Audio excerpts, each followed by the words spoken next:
அப்போ திமுக கொடி பொறுத்துனா தப்பு பண்ணலான்ற சுதந்திரம் வந்து தப்பு இல்லை ரூலிங் பார்ட்டியை வச்சுப்பாங்க. திமுக கொடினா ரூலிங் பார்ட்டி, இப்போதைக்கு அவங்க தான் ரூலராக இருக்காங்க. அந்த கொடி இருந்தால் என்ன தப்பு வேணாலும் பண்ணலாம். அப்படி இதுக்கெல்லாம் போய் கட்சி பொறுப்பேற்கணும்னா எங்கே போகிறது சொல்லுங்கள், நியாயமாக பேசுங்க. இல்லை இந்த பதிலுக்கு கமெண்ட்ஸில் முட்டு கொடுக்காதீங்க அப்படின்னு தான் கமெண்ட்ஸ் வரும். இல்லை முட்டெல்லாம் கொடுக்கல, தெரியாமல் தப்பு செஞ்சுட்டா திருத்திக்கலாம், தெரிஞ்சே தவறு செய்கிறவங்கள திருத்த முடியும். இதெல்லாம் வேண்டும்னே அந்த வேண்டும்னே கண்டென்ட் தான் இந்த யூடியூபர்ஸ் 50 பேர் இருப்பாங்களா, 100 பேர் கூட இருக்கட்டும், 100 பேர் 1000 பேர் இருப்பாங்களா, எங்கே ரிமாண்ட் பண்ணிட்டு போகுது. கைதுக்கு பிறகு கூட அந்த சிக்கந்தரா இருக்கட்டும், அந்த திருச்சி சாதனா, இவங்க எல்லாரும் வந்து ஊடகத்தில் உட்காந்து பேசுகிறாங்க, அதே மாதிரி தான் பேசுகிறாங்க. இன்னும் ஆபாசமான நடந்துக்கிறதெல்லாம் நம்மளால் பார்க்க முடியுது. காவல்துறை கொண்டு போய் முறைப்படி முறவாசப்படி கவனிச்சா சரியாயிடுங்க அதெல்லாம். வணக்கம், Ranipet cars, low budget Saravanan. பார்க்குற பார்வையாளருக்கு முறையாக கொடுக்கணுமா? நம்மளை பார்க்குறாங்கன்னா அவங்க வேலை எடுத்து போய் நம்மளை பார்த்துக்கிட்டு இல்லை, ஏதாவது சமுதாயத்தில் ஒரு நல்ல விஷயங்கள் சொல்லுவாங்கன்னு பார்க்குறது தான். போட்டு ட்ரோலை போட்டு சீமான் பர்றாப்புல சீமானுக்கும் பேக்ரவுண்டு அதுதான் ஓடுது. மோடி இப்படி கையை வச்சு பண்ணுறாரு, அதுக்கும் பேக்ரவுண்டு. வீட்டில் பசங்கள்லாம் ஞாபகப்படுத்தி பாடுறாங்க. எப்படி இப்படி ஃபேமஸ் ஆச்சு இந்த பாட்டு? 35,000 ரூபா முடிச்சு விட்டீங்க போங்க, உனக்கு எங்கே வலிக்க போகுது?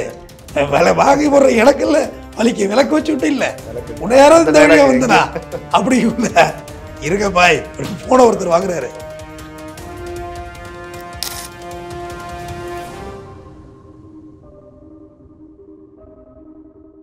ஜாம்பவான் நேயர்களுக்கு பிரபாகரனின் அன்பு வணக்கம். இன்றைய கிரைம் ஸ்டோரி நிகழ்ச்சியில் நம்மோடு இணைந்திருக்கக்கூடிய சிறப்பு விருந்தினர் வழக்கறிஞர் திரு தமிழ்வேந்தன் அவர்கள். வணக்கம்ண்ணா. வணக்கம். நீண்ட நாள் கழிச்சு சந்திக்கிறோம், மகிழ்ச்சி. ஒரு பெரிய சம்பவம் அப்படின்னா, தமிழக அரசியலை தாண்டி ஒரு சம்பவம் பேசப்பட்டது கடந்த சில நாட்களாக அப்படின்னா, ஈசிஆர் ரோட்டில் பெண்களுக்கு நடந்த அந்த சம்பவம் தான். கார் ஒன்று குறுக்க நின்று அந்த பெண்களை துரத்தியதாக அந்த செய்திகள்லாம் பார்க்க முடியுது. பெரிய அரசியலாக்கப்பட்டது. அதில் ஒரு கட்சி கொடி பொருத்திய கார் இருந்தது, திமுகவுடைய கொடி இருந்ததுன்னு சொன்னாங்க. அந்த பெண் குறித்தான தகவல் வெளியே வந்ததுண்ணே. யார் அந்த பெண், கம்ப்ளைண்ட் கொடுத்தவங்க, எந்த அட்ரஸ் எல்லாம் வந்தது. ஆனால் கைது செய்யப்பட்டவர்கள் பற்றி இதுவரைக்கும் எந்த தகவல் வரல. என்ன நடந்துட்டு இருக்கு அந்த வழக்கில்? இல்லை வண்டியெல்லாம் கேட்ச் பண்ணிட்டாங்க. 2 வண்டி, ஒரு ஜீப்பும் ஒரு சஃபாரியும் தூக்கிட்டு வந்திருக்காங்க. அந்த சஃபாரி ஏற்கனவே ஒரு பர்த்டே பார்ட்டி ரேஷாக கொண்டாடினதையும் வீடியோ வெளியாகிட்டு இருக்கு. கைது பண்ணியிருப்பாங்க, ரகசிய விசாரணை நடத்துவாங்க, வெளில கொண்டு வராமல் கைது பண்ணாமல் இருக்க மாட்டாங்க. வண்டி நெருங்கிட்டாங்க. பழைய கார் வாங்கி விற்கிற ஒருத்தரை கைது பண்ணியிருக்காங்க. அதில் இது கல்லூரி மாணவர்கள் எங்காவது ஒளிஞ்சிருக்கலாம், இல்லை போலீஸ் தூக்கியிருக்கலாம், இல்லை அண்டர் கஸ்டடி ரகசியமாக விசாரிச்சுட்டு இருப்பாங்க, எது உண்மை நடந்திருக்கலாம். இதுதான் முதல் கட்டம். நம்ம இந்த தகவலை அடிப்படையில் சொல்கிறோம். ஒரு 3 பேரை டார்கெட் பண்ணியிருக்கதாகவும் ஜேசி பேட்டி கொடுத்தாரு. ஜேசியோட பேட்டியில் கட்சிக்கு இதுக்கு எந்த சம்மந்தம் கிடையாது, இது இவங்களா ஊரை ஏமாத்துறதுக்கு போட்டு சுற்றின பொடி, ஏன்னா வண்டியில் வந்து ஆர்சி புக்கே சரியாக இல்லைங்கிற மாதிரி சொல்கிறாங்க, நேம் பிளேட்டாக மாறி இருக்குன்னு. ஸோ அதனால் மிஸ்யூஸ் பண்ணியிருக்க வாய்ப்பு இருக்குது அப்படின்றத முதல் கட்டம் விசாரிச்சிருக்காங்க. இந்த உங்களுக்கு வழக்கு பதிவு பண்ணப்பட்டிருக்கு. இந்த மாணவிகளோட வீடியோ வச்சு விசாரணை போயிட்டுருக்கு. நீங்கள் சொல்கிற மாதிரி ரொம்ப சர்வசாதாரணமாக நம்ம அதை கடந்து போயிட முடியுமான்னு கேட்குறேன். ஏன்னா ஒரு ஆளுங்கட்சியில் இருக்கக்கூடிய ஒரு கட்சியினுடைய கொடி அது, அந்த கொடி இருக்குது, சர்வசாதாரணமாக ஒரு கொடி அப்படி பயன்படுத்திட முடியுமா? அதை மறைக்கிறாங்களோ அப்படிங்கிற சந்தேகம் எழுதல. சமூக வலைதளங்களையும் அதான் சொல்கிறாங்க, யாரையோ மறைக்க பார்க்குறாங்க. அண்ணா பல்கலைக்கழக இஷ்யூவில் எப்படி ஒரு விஷயம் பேசப்பட்டதோ அதே மாதிரி இந்த விஷயத்திலும் கேட்குறாங்க, யாரை மறைக்க பார்க்குறீங்க? நீங்கள் அந்த பெண் குறித்த தகவலை சொல்கிறப்ப இப்போ கைதானவர்களுடைய தகவல்களையோ பெயரையோ கூட வெளியிட ஏன் தயங்குறீங்கன்னு கேட்குறாங்க. இப்போ உங்கள் பேர் பிரபாகரன் தான், பிரபாகரன் கிடையாது இல்லை, இங்கே ஒன்று பிரபாகரன். புலிமார்க்கு சியாக்கா இருக்கு, புலிகளுக்கும் புலிமார்க்கு சியாக்கா என்ன சம்பந்தம் இருக்கு? இல்லை நான் அந்த கொடியோ இல்லை அவர் பயன்படுத்த கொடியை தான் இங்கே நாம் தமிழர் பயன்படுத்துகிறாங்க, கட்சி கொடியை, அவங்களுடைய தேசிய கொடியது. அப்போ அவங்க எல்லாம் இவங்கெல்லாம் சொல்கிறதா? அதெல்லாம் பொருள். கொடிங்கிறது கரவெட்டிங்கிறது யார் ஆளுங்கட்சியாக வர்றாங்களோ அப்போ அதிகமாக சேல்ஸ் ஆகும். ஆளுங்கட்சியாக இல்லாதப்போ அதிகமாக கொடி பறக்காது. ரொம்ப தீவிர தொண்டனாக இருக்காங்க பாருங்கள், கட்சியில் ஆயிரமட்ட கேபினட் ரேஞ்சில் உள்ளவங்க, அவங்க தான் கொடி கரவெட்டியெல்லாம் விடாமல் வச்சுருப்பாங்க. மற்ற இந்த ஃப்ளோட்டிங் ஓட்டர்ஸ் இருக்காங்களா, அவங்க பண்ண மாட்டாங்க. யார் ஆளுங்கட்சியும் அந்த பக்கம் போய் சேர்ந்துப்பாங்க. இப்போ பிஜேபின்னா பிஜேபி வச்சுக்குவாங்க, தேசிய லெவலில் மோடி போட்டாவெல்லாம் லைட் எரியும் வச்சுப்பாங்க. டிஎம்கே தான் அங்கே சிஎம் போட்டால் லைட் எரியும் வச்சுப்பாங்க. இங்கே வந்து அண்ணா சமாதிரி போய் ஃபோட்டோ எடுத்துப்பாங்க. யாராவது திமுகவில் தலைவர்கள் வந்து அவங்களோட ஃபோட்டோ எடுத்துப்பாங்க. அப்போ எல்லாத்துக்கும் கட்சி பொறுப்பேற்கணும்னு நம்ம சொல்ல முடியாது, தார்மீக பொறுப்பேற்க முடியாது. கட்சியில் கேபினட் லெவலில் தப்பு செஞ்சால் தான் அந்த கட்சியை நம்ம ப்ளேம் பண்ண முடியும். ஏன்னா கட்சியோட அதிகாரத்தை துஷ்பிரயோகம் பண்ணுறாங்கன்னு. இந்த கொடி என்பது ஒரு சின்னோண்டு விஷயம் சொல்கிறேன் கேளுங்க. கொஞ்ச நாளைக்கு முன்னாடி பார்த்தீங்கன்னா பார் கவுன்சிலில் வந்து ஒரு புகார் எழுந்து ஹைகோர்ட்டு தலையிட்டுச்சு. எல்லாரும் அட்வொகேட் ஸ்டிக்கரை ஒட்டிட்டு திரிகிறாங்க, எல்லாம் அட்வொகேட்டே கிடையாது இவங்க எல்லாம் அப்படின்னு ஒரு பிரச்சனை வந்துச்சு. உங்களுக்கு தெரியும், அனைத்து பேரும் ஊடகம்னு ஒட்டி வச்சிருக்காங்க, பிரச்சனை ஒட்டி, பத்திரிகைக்கும் அதெல்லாம் போலீஸ்க்கும் வந்தது. மனித உரிமைன்னு ஓட்டிக்குவாங்க, போலீஸ்னு ஓட்டிப்பாங்க. இதெல்லாம் தப்பு, இதெல்லாம் ஏமாத்தத்துக்கு ஒட்டுறது. நிஜமானி அட்வொகேட்டாக இருந்தால் ரெண்டு பார் கவுன்சிலில் கொடுத்தீங்கன்னா, வண்டி நம்பர் ஆர்சி கொடுத்தீங்கன்னா அவங்க ஒரு சீல் போட்டு ரவுண்டு போட்டு ஸ்டிக்கர் கொடுப்பாங்க, அதை ஒட்டிக்கலாம். ஒரு ஆளுக்கு 2 ஸ்டிக்கர் 3 ஸ்டிக்கர் அலௌடு, லிமிட்டட் தான். அது உங்கள் வண்டிகளில் நீங்கள் பத்திரிகைகளுக்கும் செய்தி மக்கள் தொடர்பு துறையில் கொடுத்தோம்னா அவங்களும் அதே மாதிரி அந்த ப்ராப்பராக கொடுப்பாங்க, அந்த அரசு லோகோ போட்டு, அதுதான் ஒரிஜினல். அதுமாரி கட்சி கொடியெல்லாம் என்னங்க ஜிபி ரோடு போனால் 1000 கடை இருக்குது, ஒரு கடையில் வாங்கி மாட்டிக்க வேண்டியதான், கிளாம்பை போட்டு மாட்டிட்டா பார்க்குறதுக்கு கட்சிக்காரவங்க அப்படின்னு பயப்படுவாங்க. உண்மையான கட்சிக்காரவங்க அப்படி இருக்கிறது இல்லை. நிறைய கட்சி கொடி அப்படியே பார்த்தாலும் ஆளுங்க மத்திய அரசில் பாஜக இருக்குது, எதிர்கட்சியாக அதிமுக இருக்கு, விஜய் இருக்காரு, நிறைய கட்சி வந்திருக்கு, சீமானுடைய கட்சி இருக்கு. இதெல்லாம் தாண்டி அப்ப திமுக கொடி பொறுத்துனா தப்பு பண்ணலான்ற சுதந்திரம் வந்து தப்பு இல்லை. ரூலிங் பார்ட்டியை வச்சுப்பாங்க. திமுக கொடினா ரூலிங் பார்ட்டி, இப்போதைக்கு அவங்க தான் ரூலராக இருக்காங்க. அந்த கொடி இருந்தால் என்ன தப்பு வேணாலும் பண்ணலாம். இல்லை அதை வச்சுக்கிட்டு இந்த மாதிரி பண்ணுறதுக்கு என்ன பண்ண முடியும்? இதுக்கெல்லாம் போய் கட்சி பொறுப்பேற்கணும்னா எங்கே போகிறது சொல்லுங்கள்? நியாயமாக பேசுங்க, தர்மப்படி பேசுங்க, அறப்படி பேசுங்க. நான் தப்பு சரிங்கிறத விட்டு இல்லை, இந்த பதிலுக்கு கமெண்ட்ஸில் முட்டு கொடுக்காதீங்க அப்படின்னு தான் கமெண்ட்ஸ் வரும். இல்லை முட்டெல்லாம் கொடுக்கல. நீங்கள் ஒரு ரூலிங் பார்ட்டியை வந்து ரெஸ்கியூ பண்ணணுங்க. எல்லாத்துக்கும் போயிட்டு குற்றம் சொல்லிக்கிட்டே இருந்தால் எப்படிங்க அவங்க ஆட்சி நடத்த முடியும்? இந்த பட்ஜெட் வெளியாகுது, பட்ஜெட்டை விடவா இப்போ நம்ம பேசிகிட்டு இருக்குது பெரிய பாயிண்ட்டு சொல்லுங்கள். பட்ஜெட் அங்கே வாச்சிட்டு இருக்காங்க, அதில் இந்த காரை போட்டு முன்னே எடுத்துகிட்டு கிடக்கணுமா பஞ்சாயத்துன்னு கேட்குறேன். நாட்டில் என்ன விஷயம் நடந்துக்கிட்டு இருக்குது? எல்லாத்துக்கும் கவர்மெண்ட்டை குறை சொன்னால் எப்படி? 2வது ஃபேஸுக்கு அவங்க மெட்ரோவுக்கு பணம் தர்றாங்களா? இப்படி ஏகப்பட்ட விஷயங்கள் ஓடிக்கிட்டு இருக்கு, பிரச்சனை போயிட்டுருக்கு. அதனால் கட்சி கொடி தவறாக பயன்படுத்தப்பட்டிருக்குது, அவங்க நடவடிக்கை எடுப்பாங்க காவல்துறை, அது ஒன்றும் மாற்றுக்கிறது கிடையாது. இது எல்லா இடத்துலையும் இந்த பிரச்சனை இருக்குதுன்னு சொல்கிறேன். வக்கீல் சிக்கரே ஒட்டிட்டு சுற்றுறாங்கன்னு சொல்கிறேன். நிஜ வக்கீல் நம்மலாம் பார்த்திங்கன்னா சட்டம் மேலானதுன்னு ஓட்டிட்டேன், ஏன்னா மாறுபட்டு தெரியணுங்கிறதுக்காக. சரிங்களா? எல்லோரும் ஸ்டிக்கர் ஓட்ட ஆரம்பிச்சிட்டாங்க. நான் பார்கோன் ஸ்டிக்கர் வாங்கி தான் ஒட்டியிருக்கேன். ஸோ அதனால் அந்த பிரச்சனை எழுந்திருக்கலாம். மற்றபடி அங்கே என்ன நடந்துச்சு அப்படிங்கிறது உங்களுக்கு தெரியும், எனக்கு தெரியும். அவங்க வண்டியை நிறுத்திட்டு ஓடியாந்தப்போ இந்த பொண்ணுங்க ரிவர்ஸ் எடுத்து தப்பிச்சு வர்றாங்க, நம்ம எல்லாம் பார்த்தோம். நம்ம அங்கே எதுவுமே சீரியஸ்னஸ் இல்லைன்னு நம்ம சொல்லலை, சீரியஸ்னஸ் தான், அது தப்பு தான் அது. ஆனாலும் காவல்துறை நடவடிக்கை எடுத்துக்கிட்டு இருக்குது. காவல்துறை நடவடிக்கை தான் நம்ம சொல்ல முடியும். இருந்தாலும் இப்படி ஒரு பெரிய சம்பவம் நடந்த பிறகு ஒரு தமிழக அளவில் ஒரு இஷ்யூ ஆகுது, ஒரு அரசுக்கு, ஆளுகிற அரசுக்கு கெட்ட பேர் வருது. அப்படிங்கிறப்ப தவறாக அந்த கொடியை பயன்படுத்தினா அந்த நபருடைய பெயரை வெளிப்படுவதற்கு என்ன தயக்கம் இருக்குன்னு கேட்குறேன். இல்லை, விசாரணை முடிகிற வரை வெளிப்படுத்த மாட்டாங்க, விசாரிப்பாங்களே, கொண்டு போய் வச்சு விசாரிக்கணும். இப்போ அவங்கள தப்பிக்க வைக்கலாம் முடியாது. நீங்கள் உங்கள் ஆஸ்பெக்ட்லேயே சொல்கிறேன், எல்லாரோட ஃபேஸும் தெரிஞ்சிச்சு, ரவுண்ட் பண்ணி சேனலில் போட்டாங்க. அப்போ அவங்க தப்பிக்கலாம் முடியாது, விசாரிக்கணும். விசாரணைக்கு டிஸ்டர்ப் இருக்கக்கூடாது. போலீஸ் வந்து ரகசிய இடத்துல வச்சு விசாரிப்பாங்க. விசாரித்த பிறகு தான் வெளியே கொண்டு வர முடியும், நியூஸை வெளியே கொண்டு வர முடியும். இப்போ பேர் சொல்கிறதுனாலே, ஊர் சொல்கிறதுனாலே பெரிய இது ஆகிட போகிறதில்ல. எல்லாம் சென்சிட்டிவ் இஷ்யூ நிறையாலே. இது லேடிஸ் மேட்ரு, பெண்களுக்கு எதிரான அத்துமீறல், ஜாதி, மதம், இதெல்லாம் நம்மளோட ரொம்ப நுட்பமான பக்கங்கள். அது குழந்தைகள் ரொம்ப நுட்பமான பக்கம். எடுத்த கௌத்தம்லாம் சொல்லிட்டு போக முடியாது. அதில் யார் மைனர் இருந்தானான்னு தெரியல, மைனர் பேரையும் சேர்த்து சொல்லிட்டோம்னா இஷ்யூ ஆகி போயிடும். போலீஸுக்கு சஸ்பெண்ட் வரைக்கும் போய் நிற்காது, எப்படி மைனர் பேரை சொன்னீங்கன்னு. நிறையா இருக்குல்ல, நடைமுறை பிரச்சனைகளை பேசு, வரட்டும், விசாரித்து முடிக்கட்டும், நம்ம பேசுவோம் உட்காந்து. இல்லை, தொடர்ந்து நான் அந்த பெயர்லேயே இருக்கிறதுக்கு காரணம் என்னன்னா, ஒருவேளை அந்த யார் குற்றம் சாட்டினாங்களோ அந்த பெண்ணுடைய பெயரை இந்த வழக்கத்தில் இருந்தால் வெளியே தெரியாமல் இருந்தால் கூட பரவாயில்ல.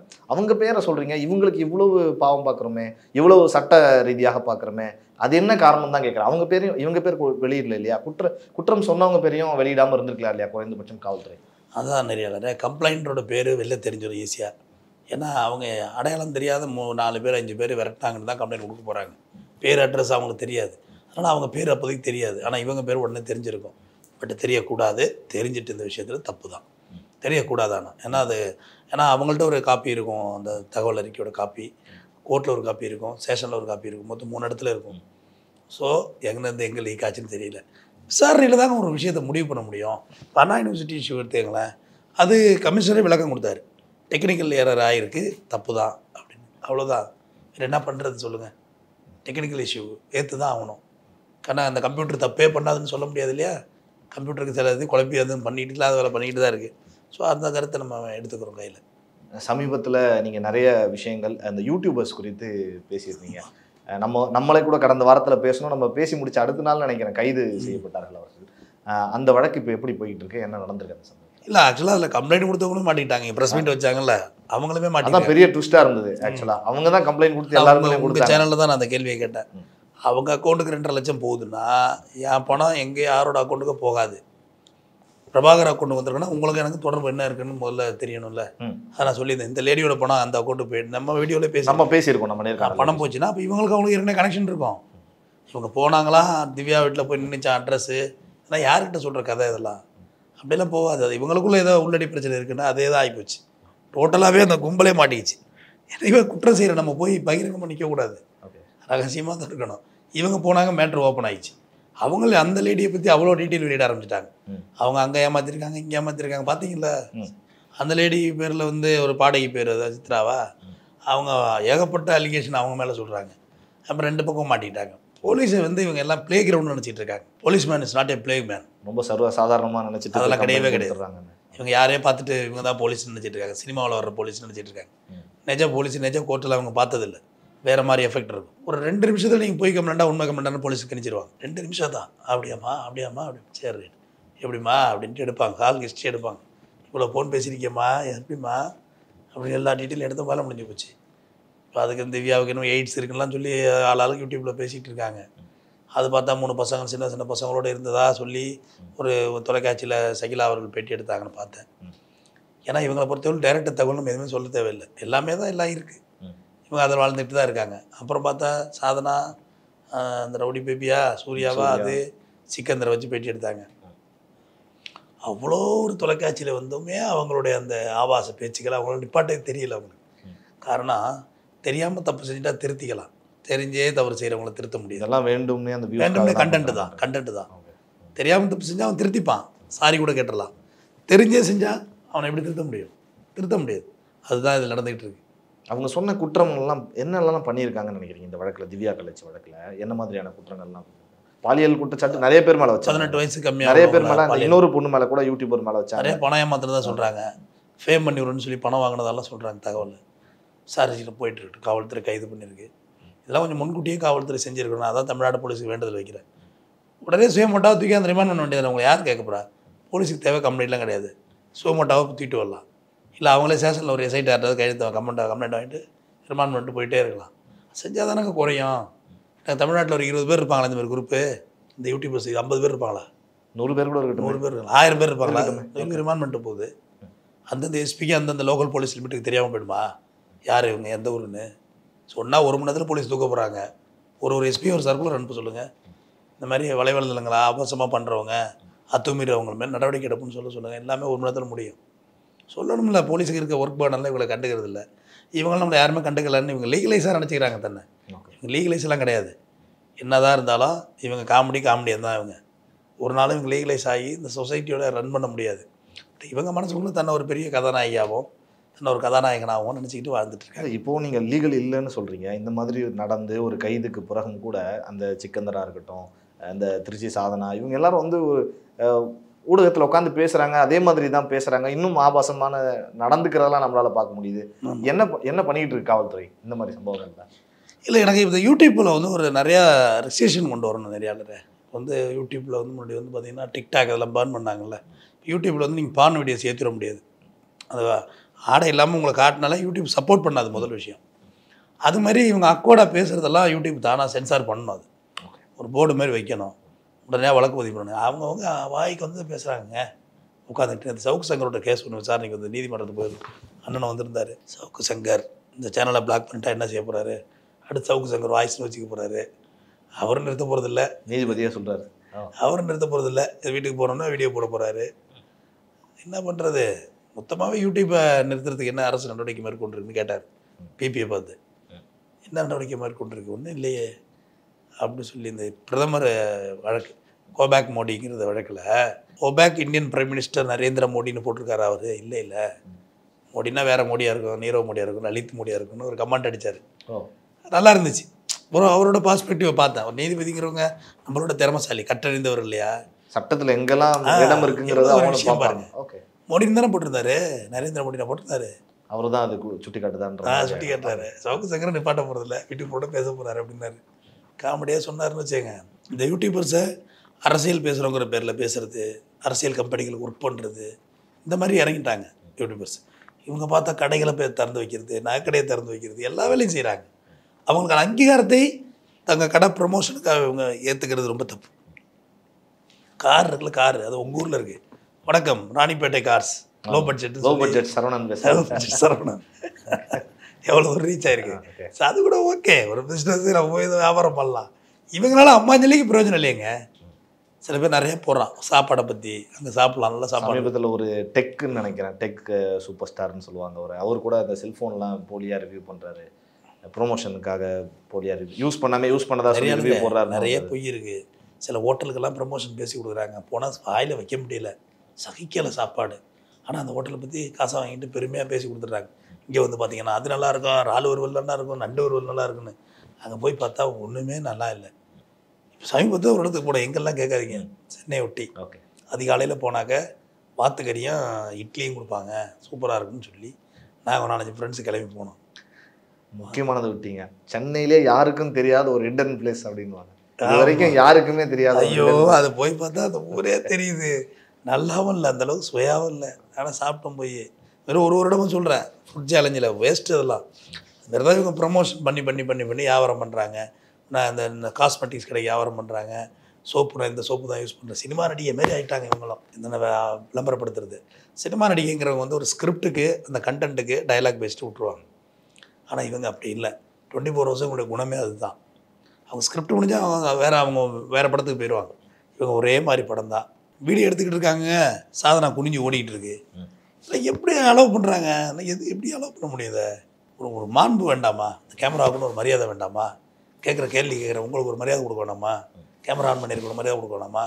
பார்க்குற பார்வையாளருக்கு மரியாதை கொடுக்க வேண்டாமா? நம்மளை பார்க்குறாங்கன்னா அவங்க ஒன்றும் வேலையை எடுத்து போய் நம்மளை பார்த்துக்கிட்டு இல்லை, ஏதாவது சமுதாயத்தில் ஒரு நல்ல விஷயங்கள் சொல்லுவாங்கன்னு பார்க்குறது தான். யாரும் இங்கே வேலையத்தெல்லாம் இல்லைங்க, எல்லாருக்கும் வேலை இருக்குது. ஆனாலும் நம்ம ஏதோ ஒரு நல்ல விஷயம் சொல்லுவோம், அது நம்ம பயனுள்ளதாக இருக்குன்னு தான் பார்க்குறாங்க. அப்போ நம்ம எவ்வளோ அளவுக்கு ரெடியாகி அவங்களுக்கு பேசணும், எந்த அளவுக்கு டெடிக்கேஷனாக இருக்கணும். இவங்கள பார்க்குற டெடிக்கேஷன் ஆகுங்களா? இந்த தென் மாவட்டத்தில் ஜெயத்ரசின்னு ஒரு குடும்பம் ஒன்று, ஏங்க வாத்தியாராக இருக்குங்க அந்த லேடி. ஆட்டம் பாட்டம் குண்டாட்டம் தான் பொழுதுனைக்கும். கொண்டு போய் சண்டை போட்டுக்கிறது, பேன்னு அழுகுறது, அப்புறம் அதை கொச்சிட்டு போகிற மாதிரி போகிறது வர்றது. இது எப்படி நீங்கள் நல்லா டீச் பண்ணுவீங்க? உங்கள் பிள்ளைங்களுக்கு எப்படி நல்லா டீச் பண்ணுவீங்க? நீங்கள் உங்கள் ஸ்டூடெண்ட்டுக்கு நீங்கள் எப்படி நல்லா டீச் பண்ணுவீங்க? உங்கள் வீட்டில் வளர்த்த பிள்ளைங்களே சரியில்லை, நீங்கள் எப்படி அடுத்த கட்ட சமுதாயத்தை எப்படி உருவாக்குவீங்க? 4-5 பேர் இப்போது ஆரம்பத்தில் டிக்டாக் வந்த புதுசில் ஆப்ரேஷன் தேட்டர்லேருந்து டிக்டாக் பண்ணிட்டுங்க எல்லாம் சஸ்பெண்ட் ஆனாங்க.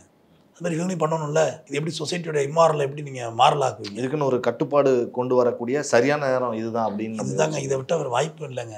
நம்ம இந்த யூடியூபர்ஸ்க்கான அந்த பாலியல் குற்றச்சாட்டு இந்த மாதிரி சொல்லி அதுக்குள்ளேருந்து வெளியே வந்துட்டோம்னு நினைக்கிறேன்.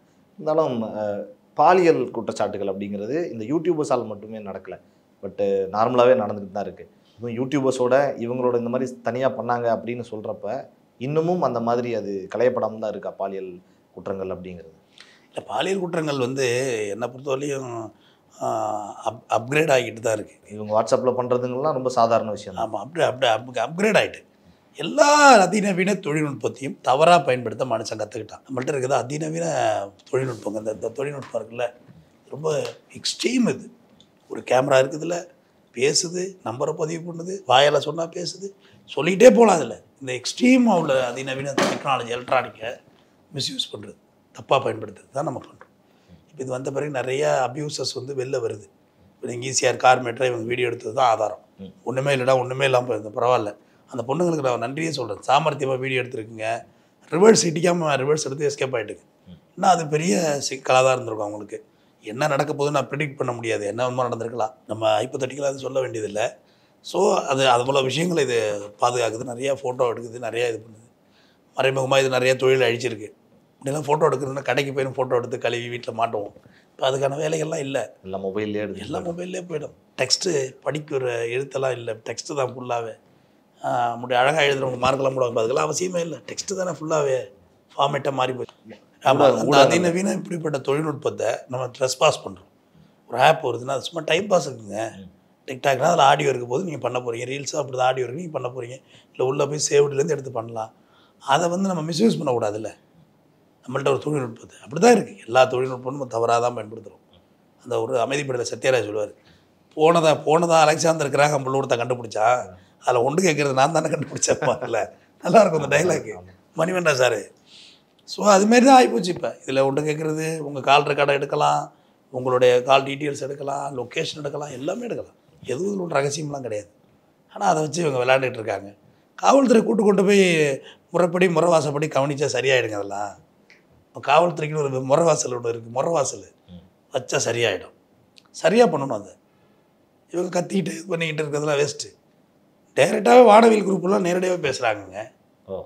இதெல்லாம் என்னங்க, அது வானவில்லாம் என்னென்னு அடுத்தவனுக்கு ஒரு க்யூரியாசிட்டி வேண்டாம், வந்துடாது. உங்களுக்கு எனக்கு தெரியும், வானவில் குரூப்லாம் அது படிச்சிருக்கோம். இதெல்லாம் வந்து எடுத்து பப்ளிக் காலகட்டத்தில் நம்ம இதெல்லாம் பேசுறதுக்கே தயங்கி இருக்கும். அடுத்தவங்களை அதை ஹர்ட் பண்ணோம் இல்லை அந்த மாதிரியான விஷயங்கள் இருக்குது. இப்போ அதெல்லாம் ஒன்றுமே இல்லை. இந்த டிக்டாக் வந்த பிறகு எதுவுமே இல்லை. செத்த பயில நார பயிலுன்னு ஊரில் உள்ள கெட்ட வார்த்தையை பூரா அந்த அளவு உட்காந்து படித்தாருங்க. அப்போ ஏபிஜே அப்துல் கலாம் சொல்லுவார், you can not change your future, but you can change your attitude. Okay, டெஃபினட்டாக உன் ஆட்டிடியூட் மாறினா உன் ஃப்யூச்சர் மாறும். சமீபத்தில் ஒரு பாடல் ஒன்று வைரலாக போச்சு. என்னன்னு நமக்கு புரியல. அது தமிழ் வருஷன்லாம் கூட. ஆமாம், என்ன விட்டு போறிய படம் திரும்பி போறிய. என்ன படம் அது? ஏங்க ஒரிசான்னு சொல்கிறாங்க, ஒரிசா மொழின்னு சொல்கிறாங்க, ஒரியான்னு. பெங்காலின்னு தான் ஃபஸ்ட்டு நான் பார்த்தேன், பெங்காலியும் தெரியல. ஒரிசான்னு தான் சொல்கிறாங்க. ரொம்ப சாதாரண பாட்டுங்க. ஆனால் அந்த மனிதனுடைய ரசனை இருக்குது பாருங்கள். அதான் நான் ஒன்று விஷயம் சொல்லுவேன். நம்மளோட சொல்லுவார், விதைத்து கொண்டே இருங்கள், விதைத்தால் மரம் இல்லையே மண்ணுக்கு உரம்னு. நான் இன்றைக்கி செய்கிற ஒரு முயற்சி தோற்று கூட போகலாம் இன்றைக்கி, இல்லை இதுக்கான ரிசல்ட் வராமல் கூட போகலாம். ஆனால் என்று இருந்தாலும் நம்ம விதை முளைச்சே ஆகும், மரம் வந்து ஆகும். அந்த பாட்டு ரொம்ப ஆவரேஜாக ஷூட் பண்ணியிருக்காங்க. சும்மா துண்டை போட்டுக்கிட்டு அழுதுட்டு போகிற மாதிரி. காதலி பிரிஞ்சு போயிடுது, காதலி விட்டு போயிடுது. அப்போ என்ன லவ்வை மறந்துட்டு பணத்தை பின்னாடி போயிட்டியே அப்படின்ற மாதிரி அந்த லிரிக்ஸ் வைக்கிறாங்க. போட்டு ட்ரோலை போட்டு சீமான் பர்றாப்புல, சீமானுக்கும் பேக்ரவுண்டு அதுதான் ஓடுது. மோடி இப்படி இப்படி கையை வச்சு பண்ணுறாரு, அதுக்கும் பேக்ரவுண்டு. வீட்டில் பசங்கள்லாம் ஞாபகப்படுத்தி பாடுறாங்க. எப்படி இப்படி ஃபேமஸ் ஆச்சு இந்த பாட்டு அப்படின்னு தெரியவே இல்லை. ஆனால் அவ்வளோ புகழாயிட்டு அந்த பாட்டு. ஏங்க இதை விட தமிழில் ஆகச்சிறந்த பாடல்கள்லாம் நம்மள்ட்ட இருக்குங்க, இலக்கியமாகவே இருக்குது, லவ் ஃபெயிலியருக்கெல்லாம். ஆனால் இது ரொம்ப சாதாரணமாக வந்து பாட்டு ஜெயிச்சுட்டு போகுது. ஏங்க அட்டகாசமான படம் எடுத்து வச்சுருக்காருங்க வெற்றிமாறன், விடுதலைன்னு. ஆனால் புஷ்பா தாங்க ஓடுது, மாரமிளக படம் ஓடுதுங்க. 300 கோடி 1000 கோடி 1500 வசூலாகுது. மக்களோட ரசனை என்ன சொல்கிறது? புஷ்பா படத்தோட கதை என்ன? ஒரு செம்மரக்கட்டை வெட்டி அரசுக்கு ஏமாத்தா விற்கிற ஒரு ஸ்மக்லர் தானே அவர். ஆனால் அவரை கொண்டாடுறாங்களே. ஆனால் விடுதலை படத்தில் விஜய் சேதுபதி ஒரு பெரிய போராளியாகவே வர்றாரு, மக்களுக்காக போராடுறாரு. கலியபெருமாள் ஆசிரியருடைய வாத்தியாராக வர்றாரு, கேரக்டராக வர்றாரு. ஆனால் அவங்கள அந்த படத்தை விட இது கொண்டாடப்படுகிறது. மக்களோட ரசனை சொல்கிறேன். நமக்கு அந்த பொறுப்புணர்வு இருக்குது. நமக்கு பொறுப்புணர்வு இருக்குது. ரசிகனால விடுதலை நான் வந்து 5 முறை திரையரங்களை பார்த்தேன். ஏன்னா அவ்வளோ விஷயங்கள் நான் வந்து அதில் திருப்பி புதுசாக பார்த்தேன். அதை ரசிக்கலை யாருமே. பழவழன்னு போகுதுங்கிறாங்க. ஹீரோனா 2 குத்துப்பாட்டு அடிக்கலாம், சம்மந்தமே இல்லை, டபுள் பார்க்கு என்ன எடுத்து நடுரோட்டில் சுடணும்னா எப்படி சுட முடியும்? புஷ்பாவுக்கு தான் சுட முடியும். மாதிரி இந்த பாட்டு, ஒரிசா பாட்டு எப்படி தான் வந்துச்சுன்னு தெரியல, ரொம்ப எல்லா வகையிலையும் அந்த பாட்டு வந்து ஹிட் ஆயிடுச்சு. இந்த இது கூட ஒரு அந்த கோயம்புத்தூர் சைடு லாரி ஓனரும் ஒரு டிரைவரும் பேசிக்குவாங்க. 35,000 ரூபா முடிச்சு விட்டீங்க போங்க, உனக்கு எங்கே வலிக்க போகுது, விலை வாங்கி போடுற எனக்கு இல்லை வலிக்க, விளக்கு வச்சு விட்டு இல்லை உன்னை யாராவது இந்த வழியாக வந்துடா அப்படி இல்லை இருங்க பாய் அப்படின்னு போன ஒருத்தர் வாங்குறாரு. அது ட்ரெண்ட் ஆகுதுங்க, இன்னைக்கு வரைக்கும் ட்ரெண்டில் போயிட்டுருக்கு, டாப்பில் போகுது. நிறைய பேர் சொல்கிறாங்க இருங்க பாய் அப்படின்றாரு. சீமான் கூட நீ மேடையில் எதில் ஒன்று சொன்னார் போல இருக்கு, இருங்க பாய் அப்படின்னு. ஸோ அது நீ ஹிட் ஆகுதே, அவன் எது வேணால் எப்போ வேணால் ஓடும், ஹிட் ஆகும்.